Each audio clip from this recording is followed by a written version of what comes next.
क्या smoky eye makeup देखकर आपको ऐसा लगता है?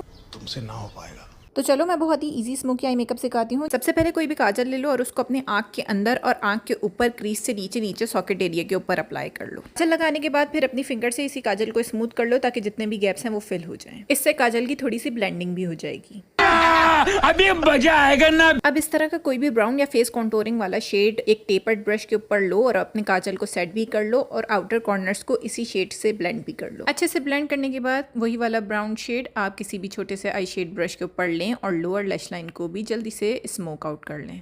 प्यारी समझ गई। याद रखना कि लोअर लैश लाइन को ऊपर वाले आउटर कॉर्नर से भी कनेक्ट करना है। आईब्रो नहीं बनाई थी तो मैं जल्दी से आईब्रो को कॉम कर लूंगी और पेंसिल से इसको फिल करके दोबारा से कॉम कर लूंगी। अपना फेवरेट हाइलाइटर ले लें किसी भी स्मॉल पेंसिल ब्रश के ऊपर अपने आईब्रो के कॉर्नर को और अपने आई के इनर कॉर्नर को हाईलाइट कर लें। लैशेस को कर्ल करके मस्कारा लगा लें और अगर लैशेस लगानी आती हैं तो लैशेस भी लगा लें। और ये हो गया इसी से smoky I look complete. Video को लाइक